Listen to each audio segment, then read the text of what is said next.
Muito bem. É, o tema que nos convoca à reflexão, o tema da lei, né, o tema da licitação e dos contratos administrativos, como todos sabem, é um tema central no direito administrativo. E, e é um tema central sob diversos aspectos, né? Não só pelo aspecto do controle da administração pública, pela rigidez, né, da ética pública, entre outros aspectos, mas também pelo montante, pelo vulto que esse tema assume e revela em termos econômicos, né? É um tema sob todas as óticas de enorme relevância. A, a nova lei de licitações era entendida por nós administrativistas como uma lei de uma substituição quase impossível. Parece que desde que nasceu a lei em 93, se fala em uma nova lei que reformasse ou que aprimorasse a então lei 86, a famosa 8666, né? Foram inúmeras discussões, inúmeras comissões, eu mesmo participei de diversas comissões discutindo essa que a gente achava tão distante, nova lei. E afinal, temos uma nova lei depois de uma série de regimes laterais que foram sendo criados, né? Então, nós temos a lei do pregão, a lei do regime diferenciado de contratações, foram sendo criados regimes específicos justamente para enfrentar essa dificuldade, né, de criação de uma nova lei, né, porque os lobbies envolvidos numa nova lei de licitações são muito, muito complexos. E é claro que quando nos deparamos com um novo regime, um regime que visa refundar esse aspecto ou esse universo do direito administrativo, as críticas vêm também de uma forma avassaladora, né? Eu já tive a oportunidade de manifestar diversas vezes e em diversas ocasiões que me parece apressado esse juízo de que a nova lei é de todo ruim, né? Que é uma lei que houve um retrocesso e que não rompeu o modelo burocrático, e entre outras coisas, né? Eu não compartilho desse juízo que me parece apressado e também injusto em relação à nova lei. É claro que ela é merecedora de diversas críticas, faremos várias críticas nesses tópicos que nos cabe dissertar sobre eles, mas é certo que nós temos um avanço, né? Não temos realmente um rompimento, uma ruptura em relação ao modelo que tínhamos de licitação e contrato, né? Continuamos com um modelo rígido, pormenorizado de licitação, sobretudo de licitação pública, né? Mas me parece que, em termos de sistematização das contratações públicas, porque agora tudo está numa lei só, em termos de planejamento das contratações públicas, né, entre outros pontos que eu poderia elencar, a lei representa um inegável avanço, né? Sempre nos lembrando que as contratações públicas, a gente costuma ver uma excessiva preocupação com o procedimento licitatório, quando, em verdade, os grandes problemas das contratações públicas residem no momento anterior ao procedimento licitatório, ou o que a gente poderia chamar de uma fase externa ao processo licitatório em si. Ele mora anteriormente, nessa fase de preparação da própria contratação e depois, na gestão do contrato administrativo. Nós temos um problema fundamentalmente de planejamento nas contratações e por isso que eu vejo com bons olhos diversos dispositivos da nova lei, né, que reforçam esse ponto. Eu não poderia me furtar a fazer pelo menos essas considerações gerais, né, de início, mas eu estou certo de que vocês já tiveram reflexões com os professores que me antecederam sobre esses assuntos que eu acabei de pontuar. Mas essa é uma visão genérica que me parece importante para que, pelo menos, introduzamos de uma maneira bem fundamentada o tema de que nos ocuparemos. Nesse primeiro bloco, nós vamos analisar os meios alternativos de resoluções de controvérsias e a parte relativa às infrações e sanções administrativas, né? Me permitam começar pelos meios alternativos de resoluções de controvérsias que constituem um tópico específico da nova lei, né? Como vocês também seguramente já sabem, a arbitragem e os meios alternativos, de modo geral, de resoluções de controvérsias no direito público sofreu uma evolução e não faz muito tempo que nós temos a assimilação dessa ideia de meios alternativos de resolução de controvérsias no direito público, né? Até pouco tempo atrás se entendia que ao judiciário cabia o monopólio, entre aspas, da resolução de todas as controvérsias envolvendo a administração pública, né? Recentemente, o panorama legislativo se alterou e, notadamente, na arbitragem, que é o grande meio alternativo de resolução de controvérsia, nós temos um reconhecimento explícito dessa possibilidade. A nova lei de licitações e contratos, ela, a rigor, ela não traz grandes inovações nessa matéria, né? O que eu julgo importante assinalar é que ela generaliza, ela estabelece uma autorização genérica para que em todos os contratos administrativos, por ela disciplinados, se preveja a possibilidade de resolução de controvérsias por meios alternativos de prevenção e resolução. Notadamente, e a própria lei diz, a conciliação, a mediação, o comitê de resolução de disputas e a arbitragem.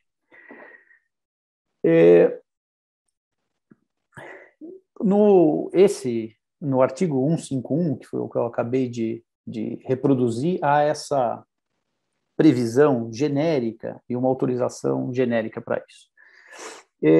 No parágrafo único desse mesmo dispositivo, no artigo 151, e aqui eu vou seguindo um pouco a ordem aqui dos dispositivos, e infelizmente eu não vou ter tempo de analisar dispositivo a dispositivo pelo tempo que nós temos aqui de atividade, e eu vou ter que fazer alguns cortes do que me parece mais importante. Mas no parágrafo único do 151, nós já vemos um importante preceito que diz que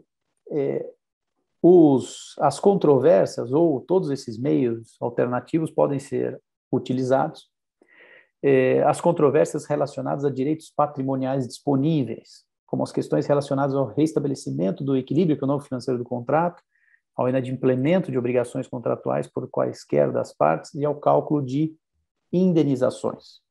Esse é o grande tema da arbitrabilidade objetiva, ou seja, as questões que podem ser examinadas por um juízo arbitral.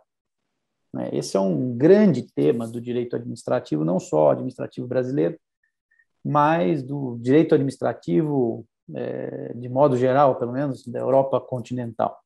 Se discute muito esse tema porque é uma dificuldade definir o que seria esse direito patrimonial disponível, até pela noção de indisponibilidade do interesse público, e, entre outras questões. Agora, aqui a lei, embora coloque em termos exemplificativos, ela, pelo menos, consagra alguns tópicos que são os grandes tópicos que dão margem a discussões, as grossas discussões no judiciário sobre contrato administrativo se relacionam a esses temas. E aqui, por exemplo, em matéria de sanção administrativa, entre outras matérias, há também uma zona de certeza negativa, ou seja, há um certo consenso de que nesses temas em que há o exercício de competências privativas da administração, de exercício de poder de polícia, entre outras competências, não se poderia admitir a instauração e o julgamento por juízos arbitrais. No decreto 10.025 de 2019, é interessante que há na verdade, uma antecipação disso que nós estamos dizendo. Por isso que eu recomendo a leitura. No artigo 2º caput, há uma reprodução da lei de arbitragem e também uma indicação exemplificativa de questões que podem ser levadas ao juízo arbitral, e se coloca também recomposição do equilíbrio econômico-financeiro, cálculo de indenização decorrentes de extinção, de transferência de contrato de parceria e tudo isso. Esse decreto ele dispõe sobre a arbitragem para dirimir litígios que envolvam a administração pública nos setores portuário, transporte rodoviário, ferroviário, aquaviário. Então, eu recomendo a leitura. No artigo 152 e subsequentes, nós vemos uma reprodução da lei de arbitragem. Então, nós temos que a arbitragem, no caso envolvendo a administração pública, só pode ser uma arbitragem de direito, não pode ser por equidade. A razão é óbvia, não adiantaria nós consagrarmos com tanta eloquência o princípio da legalidade e depois permitirmos que um árbitro ou um juiz arbitral pudesse resolver uma controvérsia com base na equidade, ou com base em outros parâmetros. Tem de ser a ordem jurídica nacional. E observará o princípio da publicidade. Esse é um outro tema também muito interessante das arbitragens que envolvem o direito público, porque na arbitragem sempre houve essa ideia de sigilo, que é absolutamente antitético à noção ou aos princípios informadores do direito público brasileiro. E agora nós estamos tendo também uma evolução nesse sentido, e nós vemos, por exemplo, aqui na Procuradoria do Estado de São Paulo e entre outros lugares, na Procuradoria do Rio de Janeiro, um trabalho de divulgação de todas as arbitragens envolvendo aqueles entes. Então, se coloca todo o processo, as decisões, está tudo ali, né? E, claro, pode haver sigilo, mas nas hipóteses em que também pode haver sigilo no judiciário, né? Desde que devidamente fundamentado e tudo isso, né? Então, essa é uma discussão interessante. Há também uma discussão sobre quem deveria zelar por esse sigilo. Me parece que deveria ser a própria administração pública e não as câmaras arbitrais, né? Há uma discussão sobre isso, mas me parece interessante. O artigo 153, ele permite que os contratos em vigor, ele permite que eles possam ser aditados, eles possam ser alterados para permitir a adoção de meios alternativos de resoluções de controvérsias, né? Então, há essa possibilidade que impacta os contratos em curso. E depois, também, que é uma outra discussão interessante, é o processo de escolha dos árbitros, que a lei coloca aqui um critério geral de que esse processo deve observar critérios isonômicos, técnicos e transparentes, né? Eu não fiz menção aqui, mas é interessante notar também que a lei estabelece de maneira genérica os comitês de resolução de disputas, os dispute boards, que a gente chama, que é uma ideia que começou nas concessões de serviço público, né, que seriam, a gente pode ter desses comitês de uma maneira permanente ou comitês ad hoc para resolver disputas pontuais, né, e depois eles são dissolvidos. Mas são formas também interessantes.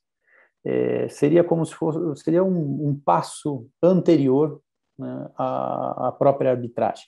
Você formaria esses comitês e as partes podem concordar ou não com o resultado da deliberação desse comitê. Se elas não concordarem, aí elas têm que levar o caso ou à arbitragem ou ao judiciário, a depender de como isso está regulado pelo contrato, né? Então, é algo interessante que aqui ganha uma nova dimensão. Também só por curiosidade, uma notícia recente do Valor Econômico de janeiro de 2021 mostra que triplicou o número de arbitragens com o poder público, né? Então, o número de casos nas principais câmaras saltou de 25 em 2018 para 75 em 2019 e continua a crescer, a subir. Embora todos saibamos aqui também os problemas dessas arbitragens, né? Eu digo que a gente não pode nem santificar, divinizar as arbitragens, como também fazer um juízo a priorístico de que elas não valem para nada, né? Então, eu acho que é sempre bom um comedimento na análise desses institutos, mas é um fato de que eles estão crescendo no Brasil. Também menciono os enunciados 10 e 18 da primeira jornada de direito administrativo, realizada em 2020 pelo Conselho da Justiça Federal, que consagra isso que está na lei, né? O enunciado 10 diz que os contratos administrativos decorrentes de licitações regidas ainda pela 8666, é facultado à administração pública propor aditivo para alterar a cláusula de resolução de conflitos, incluindo métodos alternativos ao Poder Judiciário, como mediação, arbitragem e dispute board, né? Então, só para dizer que isso também é o resultado de uma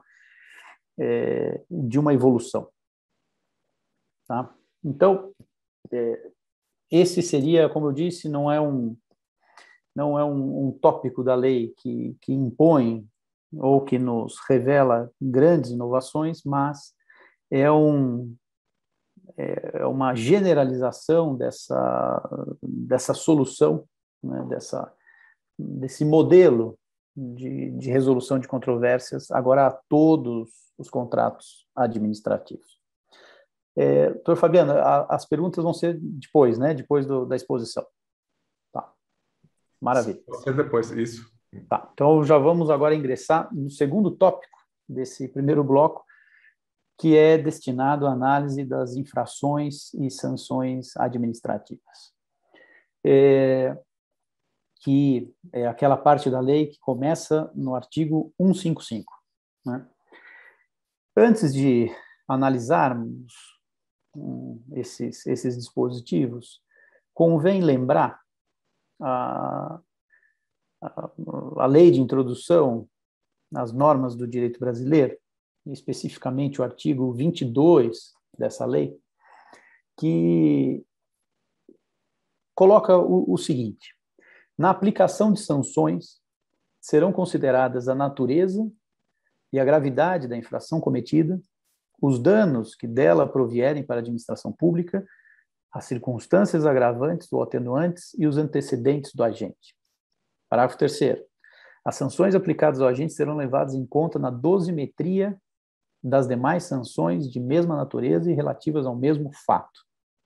Então, é fundamental que, não só nessas sanções administrativas previstas na lei de licitações e contratos administrativos, mas em toda e qualquer infração e sanção administrativa, nós tenhamos em conta os dispositivos da lei de introdução às normas do direito brasileiro, sobretudo depois das normas de direito público que foram inseridas, né, que são fundamentais e que, lamentavelmente, eu vejo que ainda falta esse esforço para que esses dispositivos ganhem vida, né, no sistema de justiça brasileiro. Me parece que, se dermos a devida aplicação a essas normas, nós vamos ganhar muito em termos de segurança jurídica, em termos de garantia dos direitos fundamentais, e por isso que eu a trago à colação antes de fazer a análise dos dispositivos da lei. Muito bem. Havia uma crítica à Lei 8666 de que tanto as infrações quanto as sanções, mas especialmente as infrações administrativas, eram previstas de uma maneira muito genérica, com ofensa, inclusive, ao princípio da tipicidade.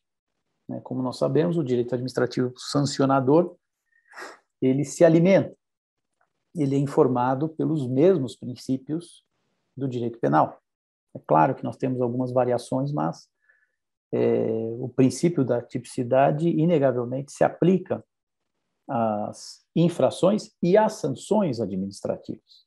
Aqui, nem preciso dizer, vocês são todos profissionais experimentados, mas no direito administrativo sancionador ou no direito sancionador de modo geral, nessa bimembridade da norma jurídica, né, que se revelam aqui como a infração, que é a hipótese normativa, e o consequente normativo, que é a sanção, nós temos nesses dois membros da norma jurídica a incidência dos princípios constitucionais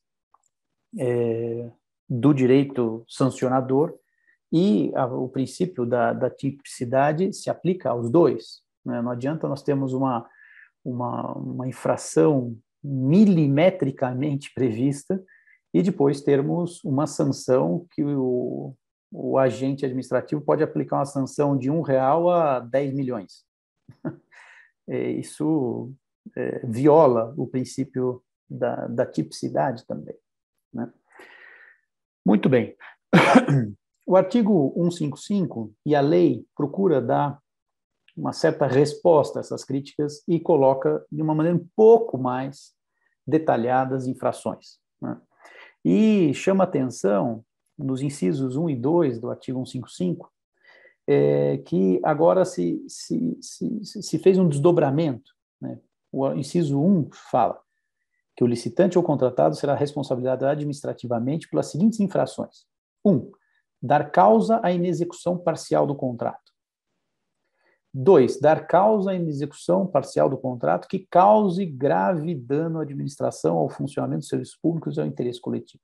Então, essa distinção entre inexecução parcial e a inexecução que cause grave dano, e a ela se atribuindo sanções distintas também, é um tópico interessante da nova lei.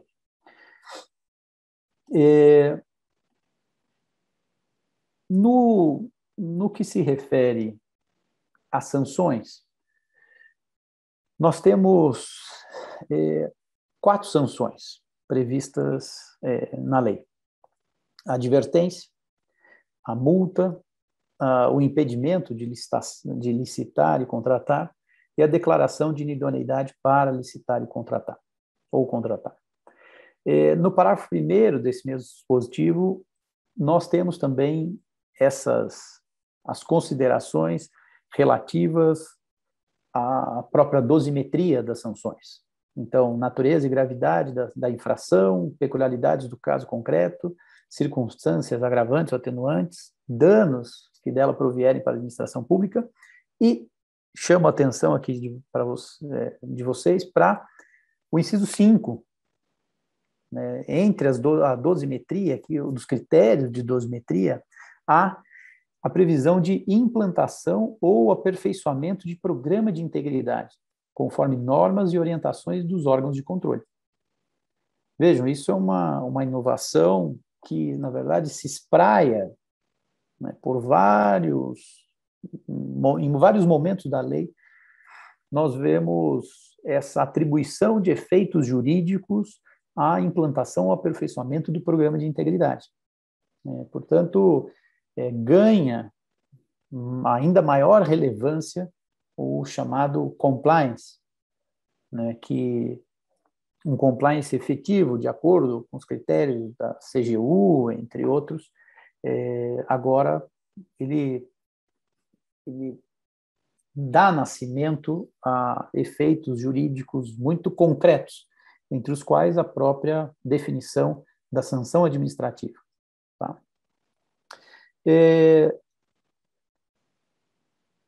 Aqui, agora eu vou chamar a atenção para vocês para alguns...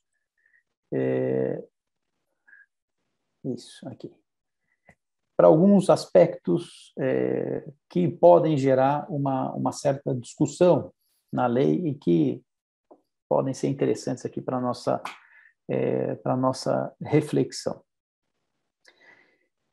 No parágrafo 3º, ainda do artigo 156, se diz o seguinte: a sanção prevista no inciso 2, ou seja, a multa,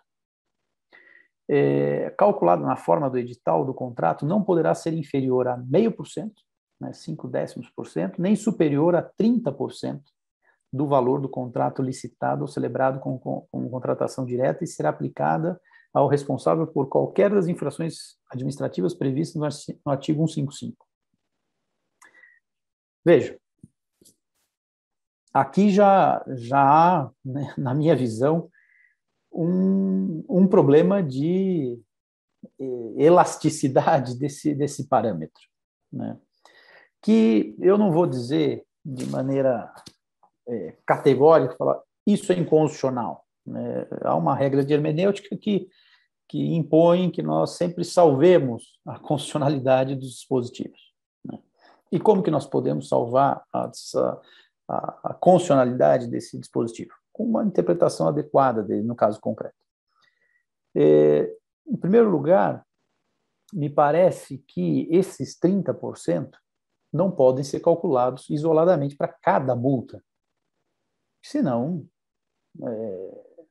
seria um absurdo. Imagina, no curso de um contrato administrativo, um sujeito contratado tomar 4 multas, cada uma de 30%. Ele vai pagar mais que o valor do contrato a título de multa. Seria um rematado absurdo, né? E ainda, a propósito da Lei de Introdução às Normas de Direito Brasileiro, Me parece que os editais e os contratos devem prever uma dosimetria e uma proporcionalidade detalhada para que essa margem tão grande prevista na lei se amesquinhe, se fique dentro de parâmetros mais objetivos. E é o que dispõe o artigo 30 da Lei de Introdução às Normas do Direito Brasileiro. Diz que é um artigo muitas vezes esquecido, segundo o qual as autoridades públicas, agora já dizeres da lei, as autoridades públicas devem atuar para aumentar a segurança jurídica na aplicação das normas, inclusive por meio de regulamentos, súmulos administrativos e respostas a consultas. Inclusive por, né, mas não, parece que também isso se aplica aqui, né, quando da feitura dos editais e das minutas dos contratos se impõe essa previsão detalhada. O parágrafo 4º e o parágrafo 5º traz uma discussão também muito interessante, que é a discussão sobre a eficácia territorial das sanções de proibição de contratar. Seguramente todos aqui já ouviram falar sobre isso. A discussão da Lei 8666, que era um detalhezinho da lei, ela tinha uma administração e nas definições da lei era administração e administração pública. E depois os dispositivos relacionados à sanção, um falava em administração e outro administração pública. E num dos casos, a administração seria só o ente, a administração pública seriam todos os entes. Enfim, era uma discussão terminológica interminável e que trazia uma grande insegurança jurídica e também uma discussão sobre a própria função social da empresa. Todos nós sabemos que, nesse ramo da administração pública, geralmente as empresas trabalham para a administração pública. Então, nós temos, por exemplo, empresas de construção que trabalham majoritariamente para clientes públicos e tem outros para clientes privados. E uma sanção de proibição de contratar é a morte da empresa.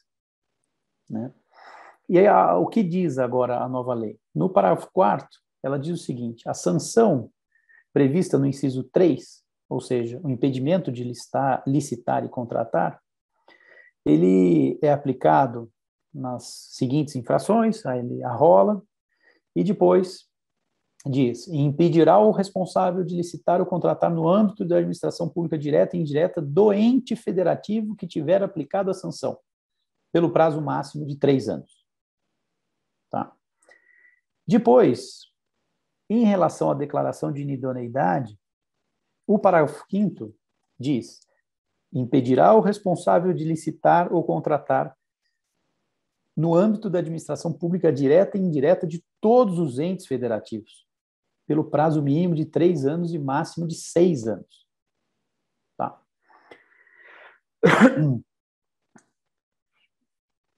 Trago mais um elemento para essa nossa discussão, um elemento fresco. Tá? Não sei se vocês já tiveram a oportunidade de ler eu posso dizer assim, a nova lei de improbidade administrativa, né? Sobre a qual, aliás, o nosso querido desembargador Favretto é um grande especialista. E no novo artigo 12 da Lei de Improbidade Administrativa, no parágrafo 4º, se diz o seguinte: em caráter excepcional,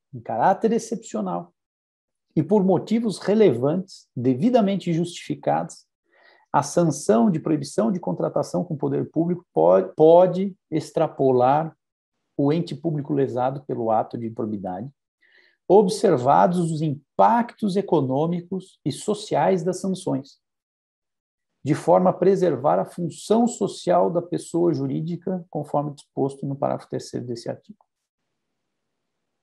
Então, vejam, é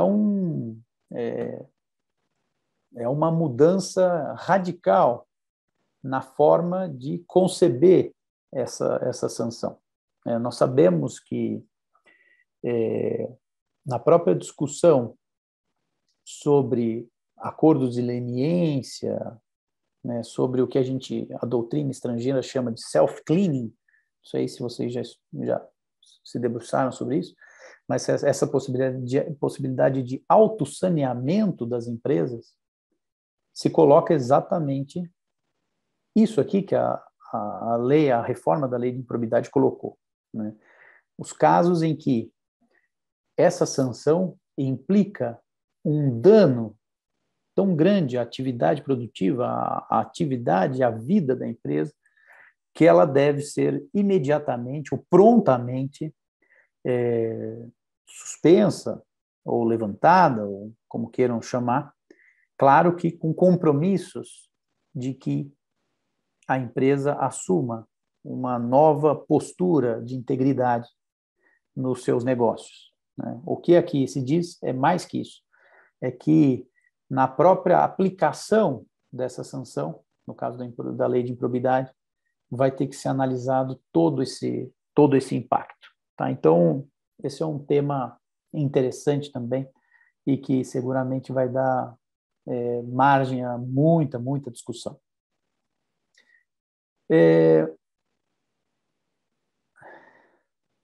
No parágrafo 9º do artigo 156, só para mencionar a vocês, há aquela regra óbvia aqui de que as sanções não excluem, em hipótese alguma, a obrigação de reparação integral do dano. Então, sanção é uma coisa e reparação do dano é outra coisa, né? Então, isso já, desde da lei anticorrupção, entre outras leis, já há esse entendimento claro de que não se confundem, né? Embora tenham aspectos aqui pecuniários, elas não se confundem.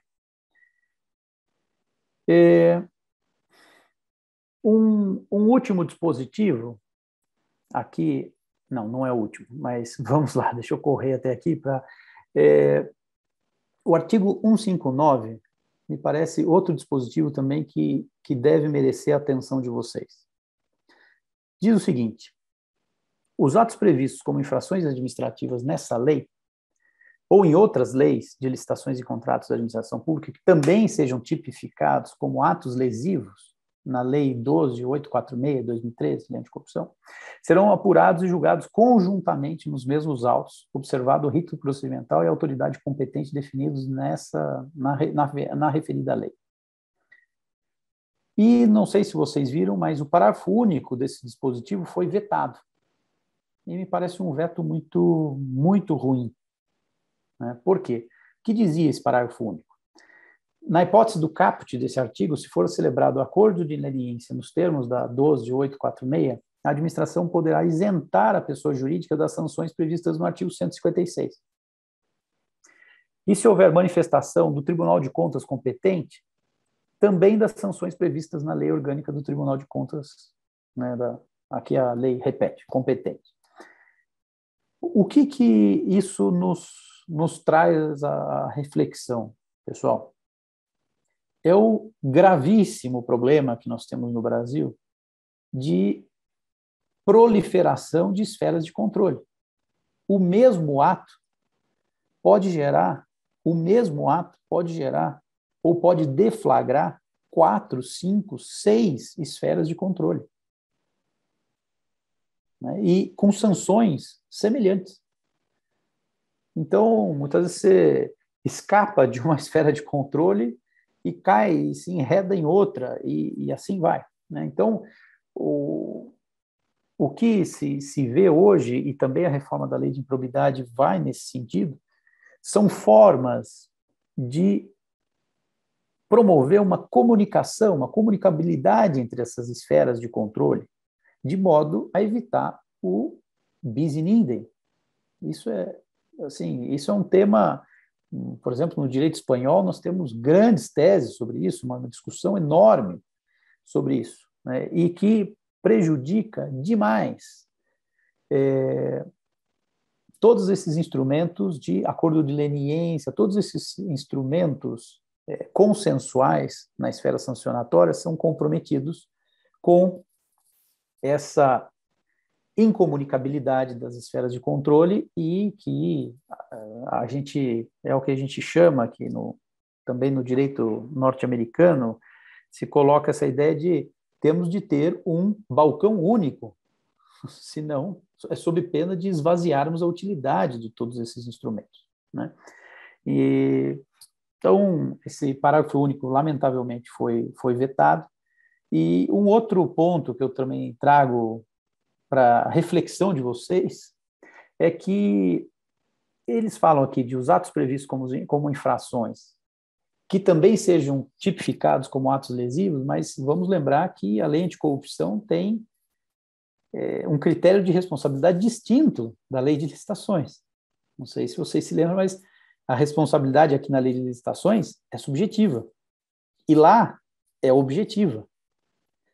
Então, eu trago, só para trazer um pouco de dúvidas a vocês, me parece também é um tema que gerará discussões.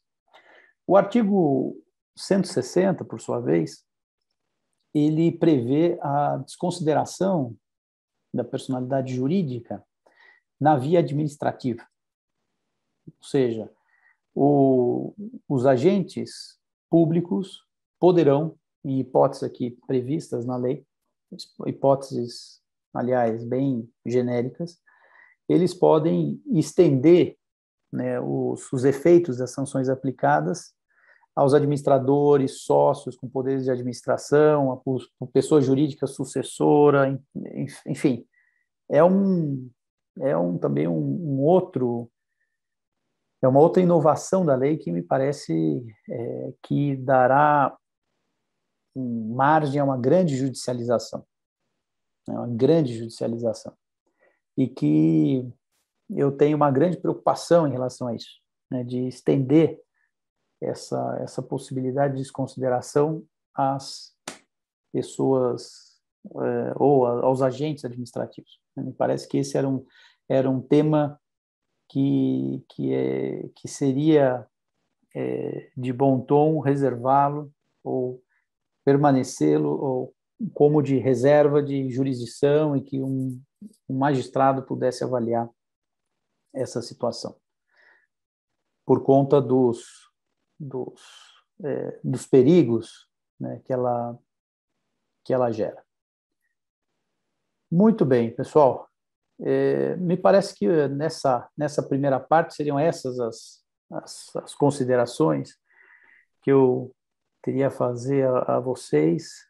Espero não ter torturado muito, além da conta, todos vocês, e estou à disposição para eventuais conversas, questionamentos, dúvidas. Muito bem. Então, vamos ao segundo tópico, que eu vou examinar até de uma maneira mais breve do que desse primeiro bloco. Prometo não incomodá-los demais com esse segundo bloco, mas ele tem a ver com o controle das licitações e contratos administrativos, né? Há também um capítulo específico para esse tema na nova lei, e com algumas inovações interessantes, outras criticáveis, é que nós vamos examinar. Muito bem. A começar pelo artigo 169, que diz que as contratações públicas deverão submeter-se a práticas contínuas e permanentes de gestão de riscos e de controle preventivo, inclusive mediante a adoção de recursos de tecnologia da informação e, além de estar subordinados ao controle social, sujeitar-se-ão às seguintes linhas de defesa. Eu não sei se todos estão acostumados a veja, isso daqui é um outro léxico, é uma outra terminologia, que é uma terminologia que foi incorporada na administração pública federal pela Instrução Normativa Conjunta número 1, de 10 de maio de 2016, firmada à época pelo nosso querido amigo e agora tenho a satisfação até de ser sócio dele, o nosso querido ministro Valdir Simão. Foi ele que assinou essa essa instrução normativa à época e que consagrou uma série de dispositivos, avanços em matéria de controle interno da administração pública e assimilou toda uma terminologia, uma tecnologia de controle que existia, inclusive, no âmbito privado, né, que é essa ideia de linhas de defesa como de controle interno. O problema é que a lei incorporou esses conceitos de uma maneira, para dizer aqui de uma maneira um pouco atabalhoada, de uma maneira estranha. Tá? Por quê? Nessa instrução normativa, ela coloca essas linhas de defesa, na verdade, como linhas de defesa de controle interno. Então, qual seria a primeira linha? Os controles internos da gestão. Então, ela é executada por todos os níveis de gestão dentro daquela organização. Depois, nós temos a segunda linha de defesa, que seria a supervisão dos controles internos. Tá? Então, são aquelas instâncias específicas, como comitês de risco, de controles internos. E nós teríamos a terceira linha de defesa, que seriam as auditorias internas no âmbito da administração pública. Tá? Que elas fariam o quê? A avaliação da operacionalização dos controles internos de gestão. Então, cada uma incide sobre a outra. Tá? O que diz a lei?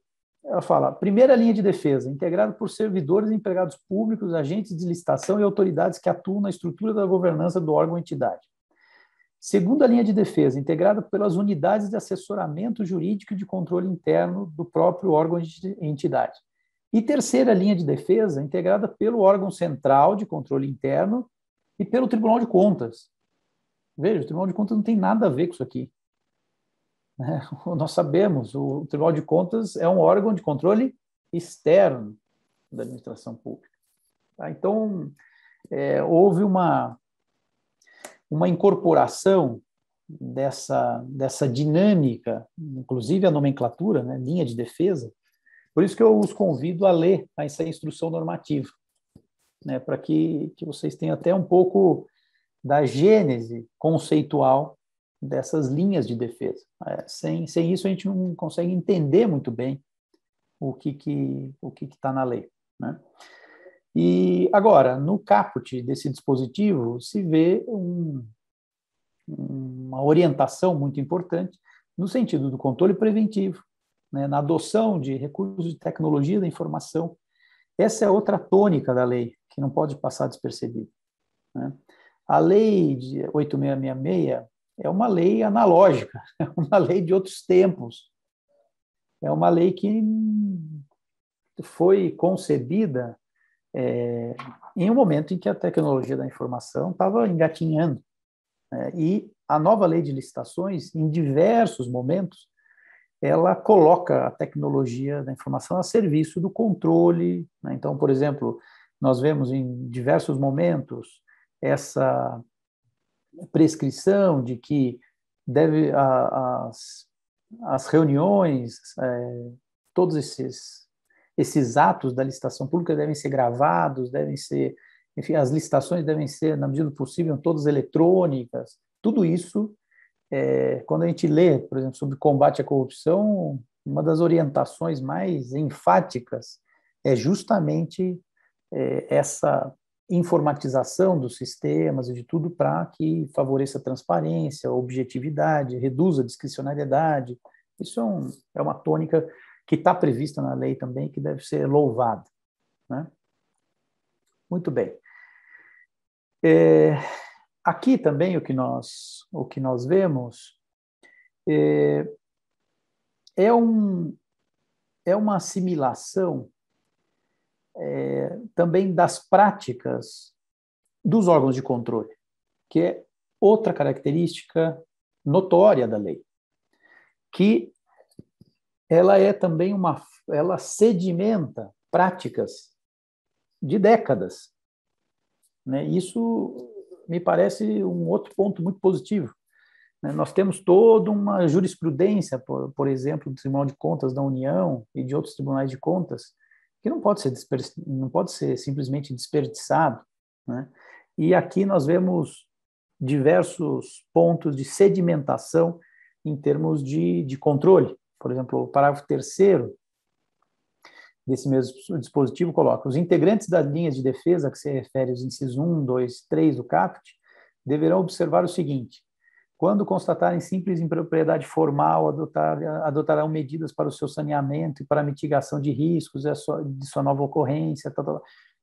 Mas vejam, de novo, insisto,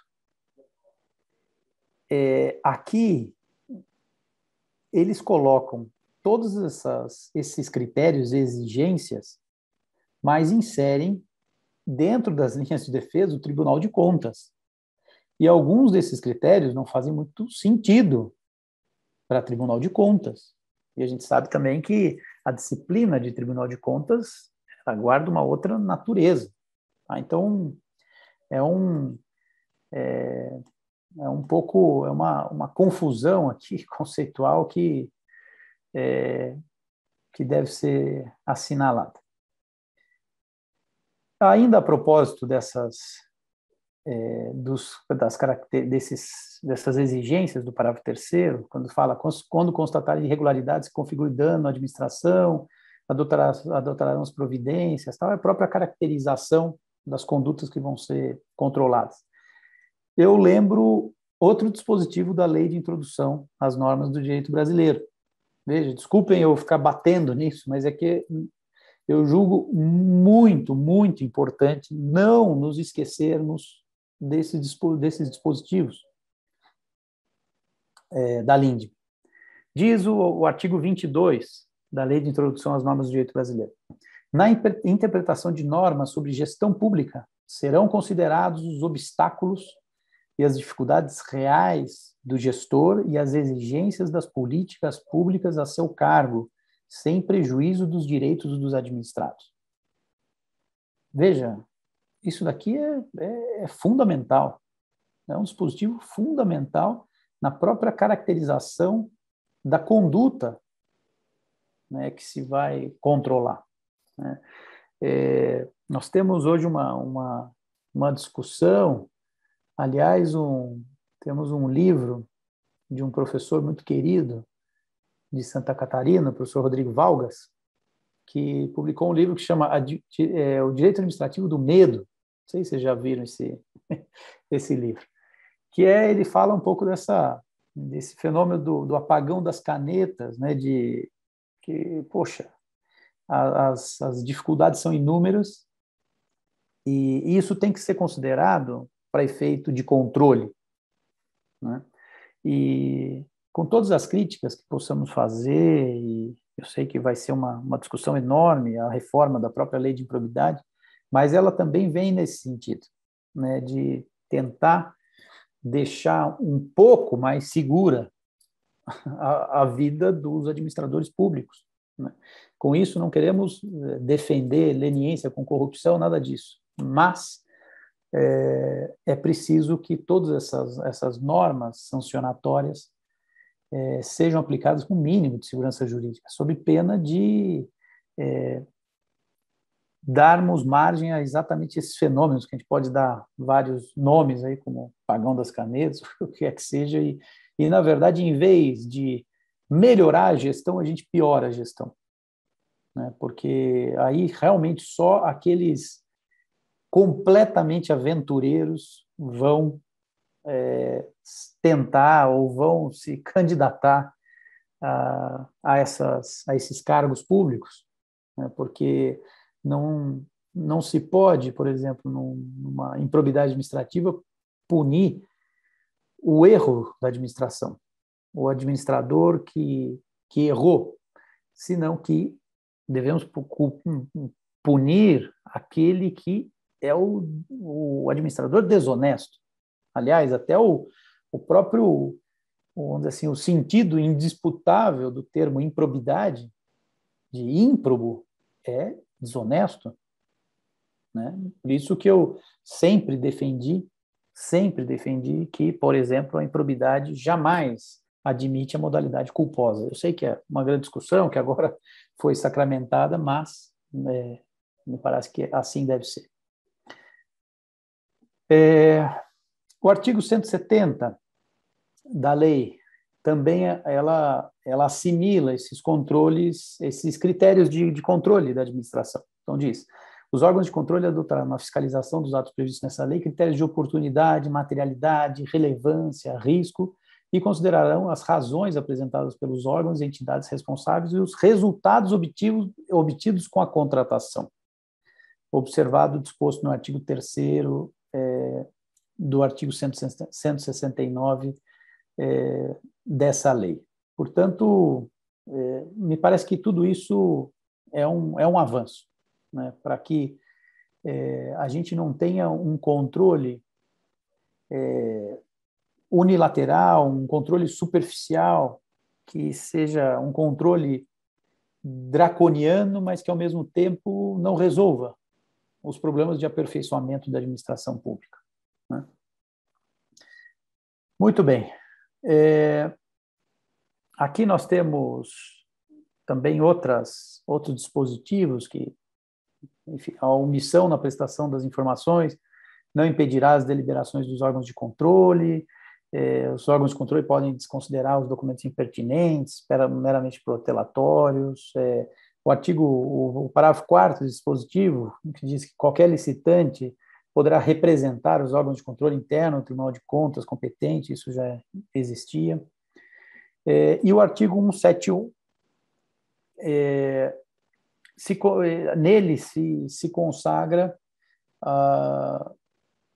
alguns outros critérios também. Então, na fiscalização de controle será observado o seguinte: a viabilização de oportunidade de manifestação aos gestores sobre possíveis propostas de encaminhamento que terão impacto significativo nas rotinas de trabalho dos órgãos, entidades, adoção de procedimentos objetivos e imparciais, elaboração de relatórios tecnicamente fundamentados, baseados exclusivamente nas evidências, aqui só, né, a lei, enfim.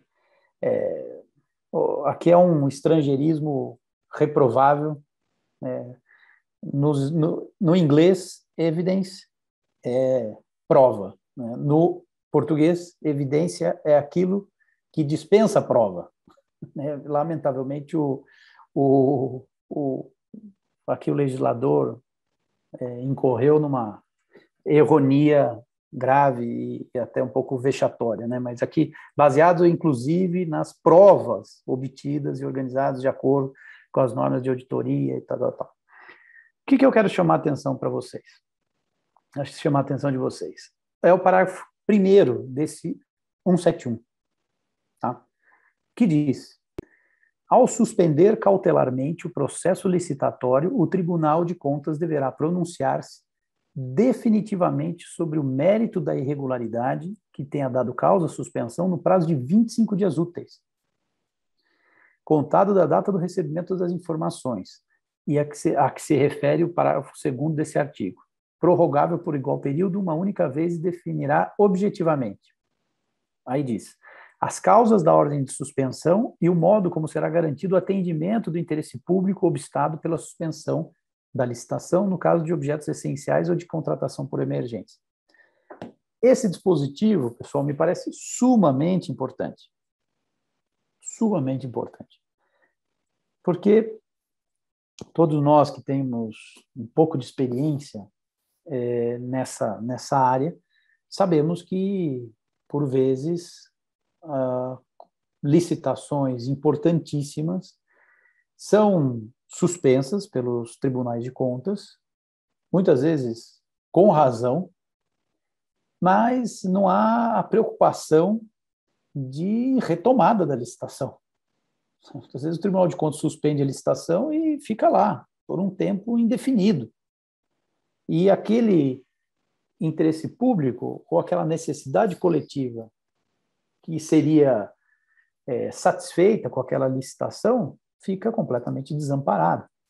Então, essa definição, essa fixação de um prazo para que se pronuncie sobre o mérito da irregularidade que tenha dado causa à suspensão, esse prazo, é uma novidade muito, muito bem-vinda, né? E também esses critérios de definição objetiva das causas da ordem de suspensão, o modo como será garantido o atendimento do interesse público, ou seja, é preciso dar responsabilidade para todos esses atores, né?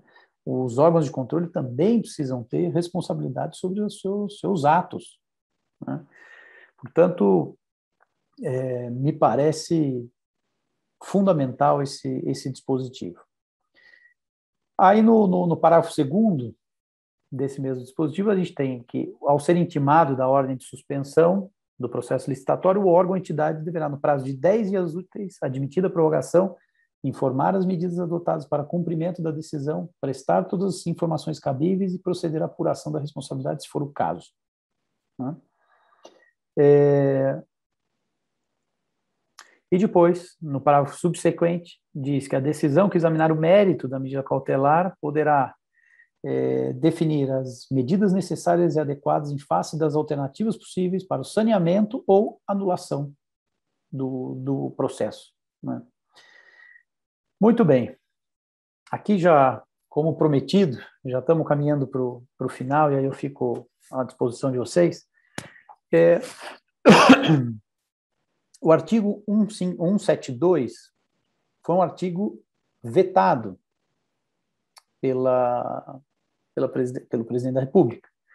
E me parece que aqui, com razão, né? Não sei se vocês viram isso, mas no artigo 172 se previa o seguinte: os órgãos de controle deverão orientar-se pelos enunciados das súmulas do Tribunal de Contas da União relativos à aplicação desta lei, de modo a garantir uniformidade de entendimentos e a propiciar segurança jurídica aos interessados. Parágrafo único. A decisão que não acompanhar a orientação a que se refere o caput desse artigo deverá apresentar motivos relevantes devidamente justificados. Aqui, no meu sentir, havia um problema evidente, um problema de natureza federativa, né? Essa ideia de um tribunal de contas como uma orientação para todos os tribunais de contas me parece que não tem fundamento constitucional. Não sei qual a opinião de vocês, mas me parece que não tem fundamento.